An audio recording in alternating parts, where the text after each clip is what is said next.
विश्व युद्ध कभी भी हो सकता है, क्योंकि विश्व युद्ध होने के लिए जो परिस्थितियां होनी चाहिए वो इस समय है।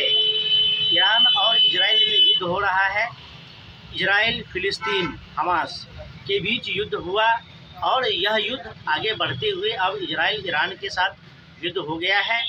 और बहुत संभव है कि जो 57 इस्लामिक मुल्क हैं वह और इजराइल एक तरफ हो जाए और इस युद्ध में इजराइल को साथ चाहिए। जो कोई भी इजराइल को हथियार दे, धन दे, आर्थिक रूप से और सैन्य उपकरणों के माध्यम से इजराइल का सहयोग समर्थन करे। इसमें अमेरिका बार बार कह रहा है कि हम इजराइल के साथ हैं और अमेरिका चाहता है कि ईरान का परमाणु कार्यक्रम समाप्त हो जाए, पूरी तरह से समाप्त हो जाए, क्योंकि अगर ईरान परमाणु बम बनाने में सक्षम हो जाता है तो कोई शंका नहीं है कि आतंकवादियों के हाथ में परमाणु शक्ति चला जाए और फिर वह दुनिया के देशों को, दुनिया को ब्लैकमेल करे और फिर धमकाए, दबाव में लाए। क्योंकि जब कम शक्ति होने के बाद भी जब किसी आतंकवादी के हाथ में AK-47 होता है तब तो वह पूरी दुनिया को झुकाने की बात करता है, लेकिन अगर किसी आतंकवादी के हाथ में परमाणु बम आ जाए तब तो क्या ही कहने। तो अमेरिका ईरान को धमका रहा है, इजराइल तो लड़ ही रहा है और अमेरिका कह रहा है ईरान से कि तुम अपना परमाणु कार्यक्रम समाप्त कर लो। अगर इजराइल पर हमला करोगे तो हम भी ईरान पर हमला करेंगे। और अगर अमेरिका ईरान के साथ सीधे सीधे युद्ध में आता है तो अमेरिका का जो कट्टर प्रतिद्वंदी है रूस, वह भी ईरान की तरफ से सीधे सीधे युद्ध में आएगा। अमेरिका इजराइल की तरफ से लड़ेगा तो रूस ईरान की तरफ से लड़ेगा और जब दो महाशक्तियाँ टकराएंगी तो फिर विश्व युद्ध होने शुरू हो जाएंगे। और फिर चीन का अपना है, भारत का अपना स्टैंड है, फिर नाटो देश है, फिर G7 है। तो जो विश्व युद्ध होने के लिए परिस्थितियां होनी चाहिए वह अभी बन रही है और ऐसी भी आशंका व्यक्त की जा रही है कि कभी भी परमाणु हमला भी हो सकता है।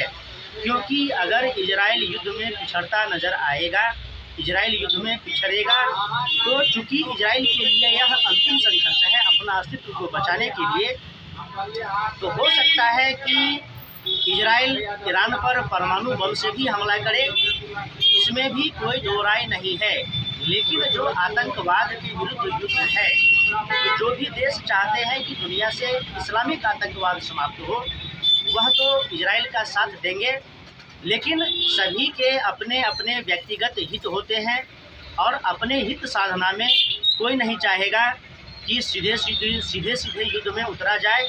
और जहाँ तक संभव हो सके, हालांकि बीच बचाव की भी बातें हो रही है कि अब संघर्ष विराम हो, लेकिन इस समय ऐसी परिस्थितियां बन रही है कि ना तो हमास सरेंडर करने को तैयार है और ना इजराइल अपने परमाणु कार्यक्रम को समाप्त करने के लिए तैयार हो रहा है और इजराइल ईरान के बीच निरंतर संघर्ष बढ़ते जा रहे हैं। तो संभव है कि विश्व युद्ध हो और विश्व युद्ध होंगे तो फिर अमेरिका इजराइल होगा, ईरान रूस होगा और फिर चाइना है तो चाइना खुल करके सामने नहीं आ रहा है। फिर भारत का जो स्टैंड है, तो भारत आतंकवाद के विरुद्ध युद्ध में इजराइल के साथ तो है ही, लेकिन अपने व्यापारिक संबंधों के कारण भारत ईरान के साथ भी है। अब कहना मुश्किल है कि विश्व युद्ध होगा या नहीं होगा और इस युद्ध में किसका पलड़ा भारी होगा, क्योंकि इजराइल लंबे समय से फिलिस्तीन के साथ लड़ रहा है, हमास के साथ लड़ रहा है, लंबे समय से गाजा में बमबारी हो रही है और ऐसी आशंकाएं व्यक्त की जा रही है कि इजराइल का जो आयुध भंडार है वह अब समाप्त हो रहा है। फिर इजराइल को बम चाहिए, मिसाइलें चाहिए, लड़ाकू विमान चाहिए, जिससे वह ईरान के साथ युद्ध लड़ सके।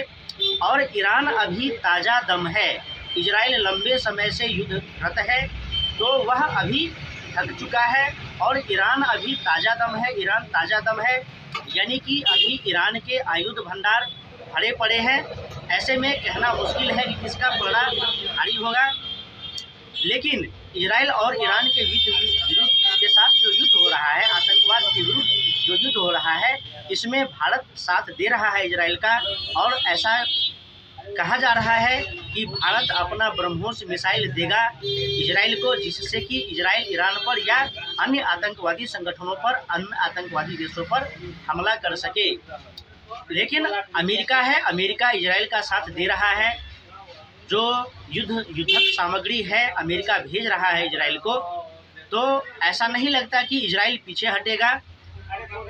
कहना मुश्किल है कि आगे क्या होगा, लेकिन फिर भी सारी दुनिया के आधे देश जो आतंकवाद को समाप्त करना चाहते हैं वह इजराइल के साथ है और ईरान को बहुत नुकसान हो रहा है। अब आगे इजराइल की रणनीतियों पर निर्भर करता है कि इजराइल कितना नुकसान पहुंचाता है। अगर इजराइल ईरान को नुकसान पहुंचाता है, ईरान को सरेंडर करवा पाता है, तो यह इजराइल की जीत होगी। अन्यथा युद्ध तो चल ही रहा है। देखते हैं कि आगे क्या होता है। फिर मिलेंगे। नमस्कार।